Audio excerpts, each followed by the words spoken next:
Hello, I'm Ross Malcolm Boyd, and in this video I want to show you how to play the first 8 measures of Aura-Lee. Aura-Lee is an old Civil War ballad, and you might know it as Love Me Tender, as it was called when Elvis Presley put his own spin on the tune. So I really like this song. It's got a nice little melody, and the chords that go along with it are also very pretty. Again, I just want to stick to the beginning of this song here for simplicity's sake. We can get some new chords under our belt if you haven't played these ones before. So let's check out what chords are in this song. We start off with a G. Now you probably remember the G. It's tough to get all your fingers in place for this one. But I have my pointer finger on the 2nd fret of the C string. I have my middle finger on the 2nd fret of the A string. And I have my ring finger on the 3rd fret of the E string.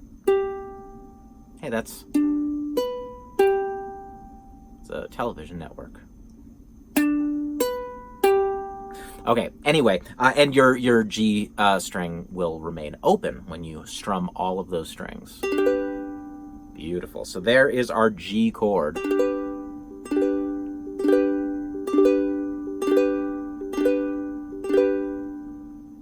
Now, if you're having a little bit of trouble playing that G chord, if the G chord is new to you, it's not the easiest chord there is. Obviously, C is a little bit easier, and C6 is even easier than that. So if you are struggling with the chord, don't worry. We've got some shortcuts that you can use. This one in particular is my favorite.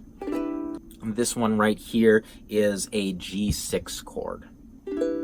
Now, what that is basically the same thing as a G, except I'm not playing the E string. I'm lifting up with my ring finger to leave that E string open. And when I do that, I get the G6 sound, as opposed to our regular G major chord, which sounds like that. G6 sounds like this. Now, a lot of times when we're trying to play the G chord, getting all your fingers squeezed in there, you end up muting some of those strings, right? So you end up preventing one of those strings that you want to vibrate from vibrating. So you might get something that sounds like this, or you might get something that sounds like this. Something like that. We've got some clunks in there sometimes. And that's okay. That's going to happen as you're learning these chords, as you're developing strength in your left hand. Totally normal. But what happens when I remove the ring finger from the 3rd fret of the E string there, if my finger is accidentally muting that E string, I'm just getting a regular G out of there. So if I only play the open G, 2nd fret of C, and 2nd fret of A, I am still getting all the notes that I need for my G chord.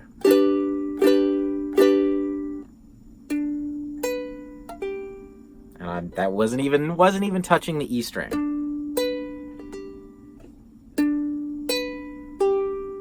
So that's what it sounds like if you're bumping up against the E string and it's not vibrating. And again, if you do leave that E string open, and it gets to vibrate along with all those other strings, you've created a G6 chord, and that's going to sound pretty good with this song. All right, so enough about the G. Let's take a look at A7, which is the next chord in this song. This one is nice and simple because all we've got to do is put our pointer finger down on the 1st fret of the C string. That's the 1st fret of the 3rd string. And it sounds like that. It's a cool chord. There are lots of cool chords that are really simple to play. They've got complex sounds, but they don't require a lot of your hands. So again, I'm just pushing down on the 1st fret of my C string. That means my G string is open, my E string is open, and my A string is open. So that is our A7 chord.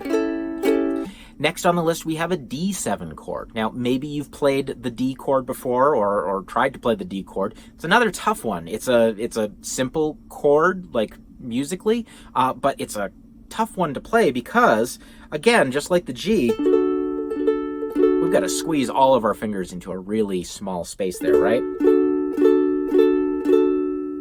So what I'm going to do is I'm going to remove the C string from the picture here. So all I have to do to play my D7 chord is play the 2nd fret of my G string and the 2nd fret of my E string. And I leave the C string open and I leave the A string open. And all together it'll sound like this. Nice. And as you can see, I'm using my middle finger to play the 2nd fret of the G string, and I am using my ring finger to play the 2nd fret of the E string. And next up in the song, we just return to our G chord. Now we're just going to do that 2 times through to play the 8 measures that we're going to be looking at of orally. So again, we go G to A7 to D7 and back to G. And then we repeat those one more time. G again, A7, D7, and back to G. Cool. So first, getting those chords under your fingers is the first priority, obviously. Just being able to play a G and then being able to play an A7, being able to play a D7, and so forth is the first step. The next step is putting them all together. That can be a little tricky. Luckily, this song has some pretty convenient moves. So let's take a look at our first move in this song. That's going from G to A7. Okay, so I'm on my G chord, and I'm thinking ahead to my A7. Okay, all my fingers are in place for the G. Now, the finger that I want to focus in on is my pointer finger, which is on the 2nd fret of the C string. When I'm playing that G chord, my index finger is on the 2nd fret of the C. Now, if I look ahead to the A7 chord, I know I want to put my pointer finger on the 1st fret of that C string. So what I want to do to move from a G to an A7 is just slide my pointer finger down from the 2nd fret to the 1st fret and lift up my other fingers. So I don't have to lift my pointer finger up off the string at all. I can stay right there, watch my pointer finger here. I'm just sliding down as I lift up my other fingers. And voila, I've got an A7. Pretty convenient. All right, let's look at the next transition where we go from A7 to D7. Okay, now this note right here is supposed to be open, right? So my C string is supposed to be open in this D7. I'm on A7, looking ahead to D7. I need the 2nd fret of the G and the 2nd fret of the E strings here, right? Now I've got these 2 fingers available. These 2 fingers I lift up. I was using these for the G chord. I'm not using them anymore. So that means I want those fingers to be the fingers that I use to play the D7 because they're free, they're available, I don't have to play any games. All I've got to do is just put those fingers in their appropriate places. And as I'm putting those fingers in their appropriate places, I can lift my pointer finger off of the C string. So you might have to do that like kind of one step at a time at first. Like, okay, I'm on my A7, I put my middle finger on the 2nd fret of the G and my ring finger on the 2nd fret of the E, and then I lift up my pointer finger. You know, you might have to take those deliberate steps at first. But eventually what's going to happen as you get more and more comfortable with that move, as you just repeat that move over and over again, it becomes one motion as opposed to like 3 separate motions to create that chord.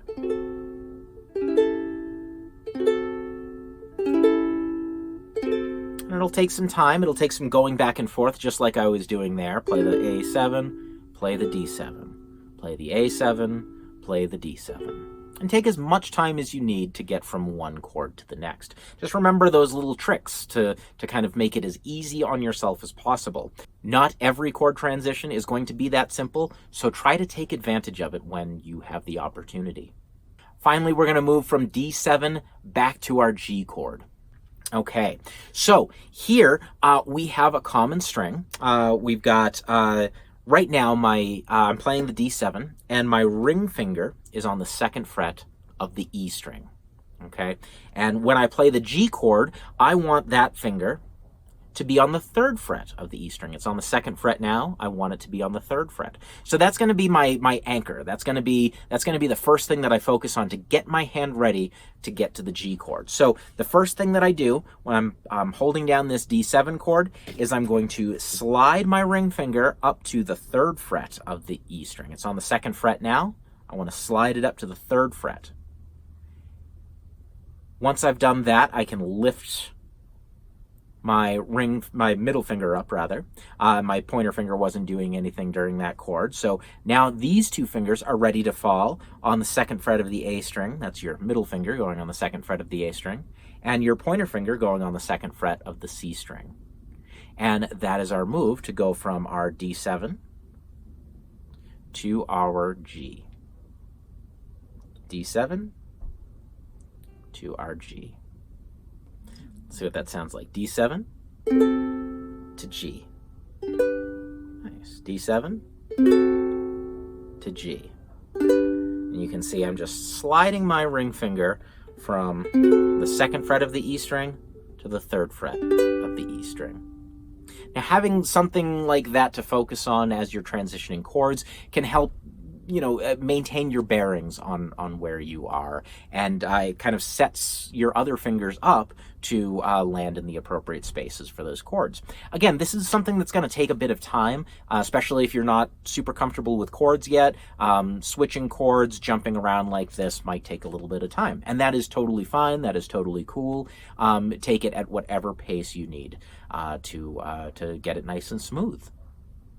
All right, once you have practiced each of those transitions individually, spent a little bit of time just going from G to A7 a bunch, and then A7 to D a bunch, and then D7 to G a bunch. Once you've done that and you're feeling pretty comfortable, it doesn't have to be perfect, it doesn't have to be smooth, it's okay if it's a little choppy or if you're pausing a little bit here and there. But then we want to try and put it into context of the song. Now, this song is in 4/4 time, so we have 4 beats in each measure. So when we're kind of counting to ourselves to stay on track, we're just going to be counting a steady 4 beats. So it'll sound something like this. 1, 2, 3, 4. 1, 2, 3, 4. Third measure. 2, 3, 4. 4, 2, 3, 4. Like that. So I was kind of counting the measure numbers along with the beats as well. I won't do that when we're kind of strumming along together. But just so you can kind of see that transition. So starting at measure 1, 1, 2, 3, 4, 1, 2, 3, 4, 1, 2, 3, 4, 1, 2, 3, 4. Like so. And then we just repeat that whole thing, that whole series of measures again, and that's the first half of this song. When I'm putting these together and I'm trying to keep it all in time, the first thing that I'm going to do is just play whole notes. So I'm just going to strum those chords. I'm going to strum each of those chords just once.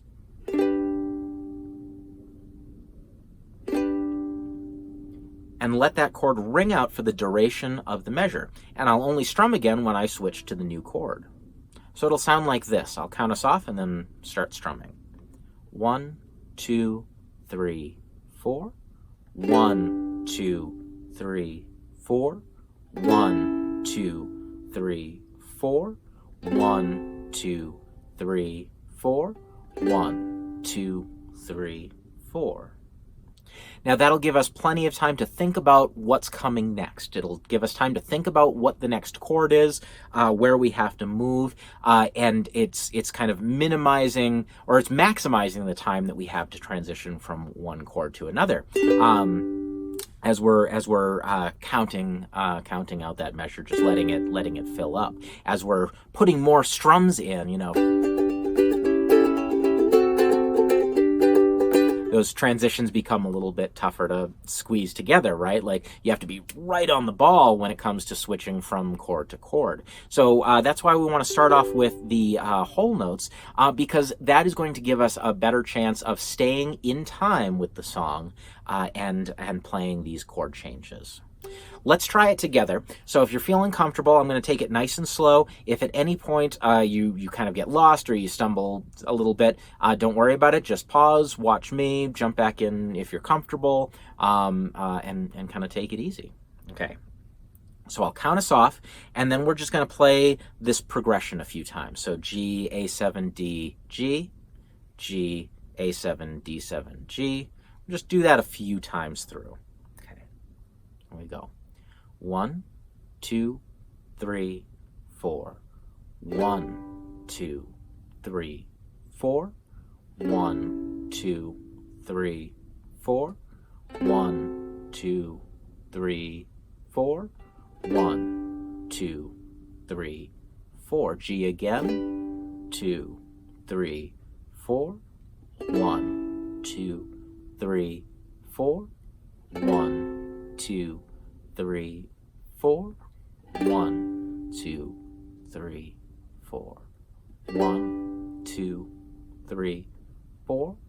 1, 2, 3, 4. 1, 2, 3, 4. 1, 2, 3, 4. Cool. So if that was feeling pretty good, then we can kind of move on to the next pattern of strums. If you need a little bit more time, kind of getting comfortable staying on track with those whole notes, those single strums, obviously just give yourself a little bit of time. Practice those chord changes on your own a little bit. Just repeat the video a few times and strum along. Okay, so once those single strums are feeling pretty comfortable, so when we were doing that, we were strumming on the 1, right? We were strumming when we said 1, 2, 3, 4. This strum, we're going to try strumming on 1 and 3. So it'll be 1, 2, 3, 4. So we're strumming twice in each measure. We're strumming each chord 2 times now, but we need to make sure that we're strumming it right on the 1 and right on the 3. All right, so again, taking it nice and slow, we're going to strum each chord on the 1 and 3 of each measure. We'll do it a few times through. Again, take your time. If you get lost, just watch me and try again afterward. There we go. 1, 2, 3, 4. 1, 2, 3, 4. 1, 2, 3, 4. 1, 2, 3, 4. 1, 2, 3, 4. 1, 2, 3, 4. 1, 2, 3, 4. 1, 2, 3, 4. 1, 2, 3, 4. 1, 2, 3, 4. 1, 2, 3, 4. 1, 2, 3, 4. 1, 2, 3, 4. Nice. From there, we can strum on every beat of the measure, right? So I could strum 1, 2, 3, 4. I could strum all of those beats all the way through. That is again going to take a little bit of time to get really comfortable with the transition between those chords, so that you can make those changes and stay on time with me, or if you're practicing with a metronome, or if you're practicing with a recording, or other people, playing it all together. You want to make sure that everybody is playing on the same beats, so it all sounds cohesive. So don't worry about this if it's a little too fast, or if you're not ready for it yet. But this is what it would sound like if we were using quarter notes. And I'll just play through the progression 2 times for this. I'll count it off and I'll keep it slow. 1, 2, 3, 4. 1, 2, 3, 4. 1, 2, 3, 4. 1, 2, 3, 4. 1, 2, 3, 4. 1, 2, 3, 4. 1, 2, 3, 4. 1, 2, 3, 4. 1, 2, 3, 4. A lot of folks ask me, how do you play different strumming patterns? And it's just coming up with different combinations of those long and short notes that we were looking at. So we've got 3 different types of notes that we just looked at. We've got our whole notes that last an entire measure. 1, 2, 3, 4. We've got half notes, each one taking up 2 beats. 1, 2, 3, 4. And we've got those quarter notes that each strum only lasts for 1 beat. 1, 2, 3, 4. So we can fit more of those quarter notes into each measure. But we could mix it up, right? I could do 2 quarter notes and a half note. It'll sound something like this. 1, 2, 3, 4. 1, 2, 3, 4. 1, 2, 3, 4. 1, 2, 3, 4. I could mix it up any way that I want. When we were strumming those half notes, we were strumming on the 1 and 3. Well, we could try strumming on 2 and 4 instead and see what that sounds like, right? 1, 2, 3, 4. 1, 2, 3, 4. 1, 2, 3, 4. 1, 2, 3, 4. So you can get very creative, and we can keep creating smaller divisions of these beats. Start off with these 3 for now, get comfortable with these chords, and have fun. Definitely let me know if you have any questions. If something was a little weird or if something doesn't make sense, please feel free to reach out. So thank you so much, and I look forward to seeing you in the next video.